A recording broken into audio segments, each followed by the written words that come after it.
Assalamualaikum, this is Imran. Welcome to my new YouTube channel.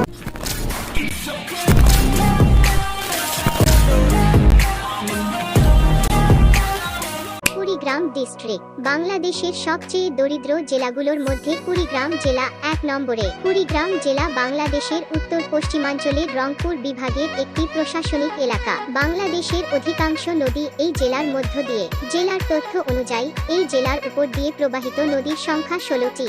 এর মধ্যে আন্তর্জাতিকভাবে স্বীকৃত নদীর সংখ্যা ৫টি। এই জেলায় দরিদ্র জনসংখ্যা অনেক বেশি। এই জেলার প্রায় ৭০% মানুষ দরিদ্র। কুড়িগ্রাম জেলা অর্থনৈতিকভাবে অনেক পিছিয়ে, তবে আশা করা যায় খুব শিগগিরই দারিদ্র্য দূর হবে এবং সমৃদ্ধিতে ফিরে আসবে। দিনাজপুর ডিস্ট্রিক্ট দিনাজপুর জেলা বাংলাদেশের ২ নম্বর দরিদ্র জেলা। দিনাজপুর জেলা বাংলাদেশের উত্তর পশ্চিমাঞ্চলের রংপুর বিভাগের একটি প্রশাসনিক এলাকা। অর্থনৈতিক দিক থেকে এই জেলা অনেক পিছিয়ে। এই জেলার মাথাপিছু আয় খুবই কম। দিনাজপুর জেলার জনসংখ্যার ৬৫% দরিদ্র। বাংলাদেশ যেভাবে ডিজিটাল হচ্ছে, দিনাজপুর জেলা সেভাবে ডিজিটাল হতে পারেনি। দিনাজপুর জেলা অর্থনৈতিকভাবে পিছিয়ে থাকার অন্যতম কারণ হলো এটি একটি প্রধান নদী জেলা। উল্লেখিত জেলায় ১২টিরও বেশি নদী রয়েছে। আশা করছি শিগগিরই দিনাজপুর তাদের অর্থ মন্দা কেটে ধনী জেলার তালিকায় অংশ নিতে পারবে। মাগুরা ডিস্ট্রিক্ট বাংলাদেশের সাম্প্রতিক পরিসংখ্যান অনুযায়ী মাগুরা জেলা সবচেয়ে দরিদ্র জেলার মধ্যে ৩ নম্বরে রয়েছে। এই জেলা অর্থনৈতিকভাবে অন্যান্য জেলার থেকে অনেক পিছিয়ে। মাগুরা জেলা বাংলাদেশের দক্ষিণ পশ্চিমে অবস্থিত, যা খুলনা বিভাগের অন্তর্ভুক্ত। ঢাকা থেকে মাগুরার দূরত্ব প্রায় ১৭৬ কিলোমিটার। মাগুরা থেকে ঢাকার একমাত্র যোগাযোগ ব্যবস্থা হলো বাস। মাগুরা থেকে ঢাকায় যেতে সময় লাগে ৫ ঘন্টা। মাগুরায় ট্রেন চলাচল করবে। মাগুরা জেলা যেমন অর্থনৈতিক দিক থেকে অনেক পিছিয়ে, তেমনি ডিজিটালে অনেক পিছিয়ে মাগুরা জেলা। এই জেলার খুব কম লোকই ইন্টারনেট ব্যবহার করে। এই জেলাকে বলা হয় কৃষিভিত্তিক জেলা। এই জেলার অধিকাংশ কাটিয়ে উঠতে পারবে এবং বাংলাদেশের শীর্ষ জেলায় অবস্থিত হবে। বান্দরবান ডিস্ট্রিক্ট বাংলাদেশের দরিদ্রতম জেলার মধ্যে ৪ নম্বরে রয়েছে বান্দরবান। বান্দরবান জেলা বাংলাদেশের দক্ষিণ পূর্বে অবস্থিত চট্টগ্রাম বিভাগের প্রশাসনিক এলাকা। পাহাড়ে ঘেরা এই জেলাটি অর্থনৈতিকভাবে পিছিয়ে রয়েছে। এই জেলায় খুব কম শিক্ষিত লোক বাস করে, কারণ এই জেলায় শিক্ষার হার খুবই কম। পরিসংখ্যান দেখায় যে এই জেলায় সাক্ষরতার হার মাত্র ৩৫%। বান্দরবান জেলা শুধু শিক্ষায় নয়, অর্থনৈতিক দিক দিয়েও পিছিয়ে রয়েছে। বান্দরবনের মানুষের খাদ্য, বস্ত্র ও বাসস্থানের চাহিদা ঠিকমতো মেটাতে পারে না। এই জেলার ৭৫% মানুষ দরিদ্র। এই জেলার যাতায়াত ব্যবস্থা ভালো নয়। বান্দরবান জেলার ধনী ব্যক্তিদের উচিত দরিদ্রদের সাহায্য করা এবং তাদের জেলাকে অর্থনৈতিকভাবে সমৃদ্ধ করার চেষ্টা করা। খাগড়াছড়ি ডিস্ট্রিক্ট বাংলাদেশের দরিদ্রতম জেলার মধ্যে খাগড়াছড়ি জেলা ৫ নম্বরে। খাগড়াছড়ি জেলার বাণিজ্যিক অবস্থা খুবই খারাপ। জেলাটিকে পার্বত্য জেলাও বলা হয়। জায়গাটা খুবই গরিব হলেও ওই জেলায় অনেক সুন্দর জায়গা আছে। এর মধ্যে সবচেয়ে উল্লেখযোগ্য হলো ছোট পাহাড় এবং ঝর্ণা। খাগড়াছড়ি জেলা বাংলাদেশের দক্ষিণ পূর্বে অবস্থিত একটি প্রশাসনিক এলাকা, যা চট্টগ্রাম বিভাগ নিয়ে গঠিত। এই জেলার সাক্ষরতার হার খুবই কম। উইকিপিডিয়ার তথ্য অনুযায়ী সেই জেলার সাক্ষরতার হার ৪০%।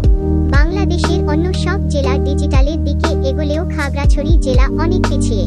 চারপাশে শুধু পাহাড় থাকায় এই জেলার যোগাযোগ ব্যবস্থা খুবই খারাপ।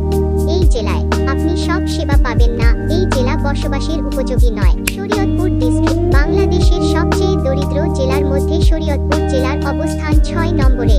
শরীয়তপুর জেলা ঢাকায় অবস্থিত হলেও এই জেলা খুবই দরিদ্র। মানুষ কষ্ট করে বাঁচে। জেলাটি বাংলাদেশের মধ্যভাগে অবস্থিত। এই জেলা একটি দরিদ্র জেলা। এই জেলার অধিকাংশ মানুষ দরিদ্র। এর একটি কারণ এই জেলায় কর্মসংস্থান খুবই কম। কর্মসংস্থানের অভাবে এই জেলার অধিকাংশ মানুষকে সারাদিন বেকার বসে থাকতে হয়। এই জেলায় শিক্ষিত লোক না থাকায় জেলার মাথাপিছু আয় খুবই কম। উইকিপিডিয়ার তথ্য অনুযায়ী ৪১% মানুষ শিক্ষিত, বাকি ৫৯% নিরক্ষর। তাই বাংলাদেশ সরকারের উচিত এ জেলায় শিক্ষার আলো পৌঁছানো, কারণ শিক্ষাই পারে দেশকে দারিদ্র্যমুক্ত করতে। লালমনিরহাট ডিস্ট্রিক্ট বাংলাদেশের সবচেয়ে দরিদ্র জেলার মধ্যে লালমনিরহাট জেলার অবস্থান ৭ম। লালমনিরহাট জেলা বাংলাদেশের উত্তর পশ্চিমাঞ্চলের রংপুর বিভাগের একটি প্রশাসনিক এলাকা। অর্থনৈতিকভাবে অন্য সব জেলার থেকে এই জেলা পিছিয়ে। এটি বাংলাদেশের অন্যতম দরিদ্র জেলা। বেকারত্ব ও কর্মসংস্থানের অভাব জেলার দরিদ্রদের অন্যতম কারণ। উইকিপিডিয়ার তথ্য অনুসারে 100 জনের মধ্যে মাত্র 25 জনের চাকরি আছে, তারা ছাড়া বাকি সবাই বেকার জীবনযাপন করছে। বাংলাদেশের অন্য সব জেলায় দিন দিন উন্নতি হচ্ছে, কিন্তু লালমনিরহাট জেলা আর করতে পারেনি। গাইবান্ধা ডিস্ট্রিক্ট। গাইবান্ধা জেলা বাংলাদেশের দরিদ্রতম জেলার মধ্যে 8 নম্বরে রয়েছে। গাইবান্ধা জেলা বাংলাদেশের অন্যতম দরিদ্র জেলা। অর্থনৈতিক ও শিক্ষাগত দিক থেকে এই জেলা অন্যান্য জেলার তুলনায় অনেক পিছিয়ে। এই জেলায় বেকারত্ব বেশি। উইকিপিডিয়ার তথ্য অনুযায়ী এই জেলার 100 জনের মধ্যে 76 জন দারিদ্র ও বেকারত্বের মধ্যে বসবাস করছেন। এই জেলায় শিক্ষিত লোকের সংখ্যা খুবই কম। উইকিপিডিয়ার তথ্য অনুযায়ী গাইবান্ধা জেলার 44% মানুষ শিক্ষিত। নীলফামারী জেলা। বাংলাদেশের দরিদ্রতম জেলার মধ্যে নীলফামারী জেলা 9ম স্থানে রয়েছে। নীলফামারী জেলায় দরিদ্র মানুষের সংখ্যা অনেক বেশি। বাংলাদেশের বর্তমান তথ্য অনুযায়ী নীলফামারী জেলায় 78% মানুষ দরিদ্র। জেলার মাত্র 22% মানুষ স্বাচ্ছন্দ্যে বসবাস করছেন।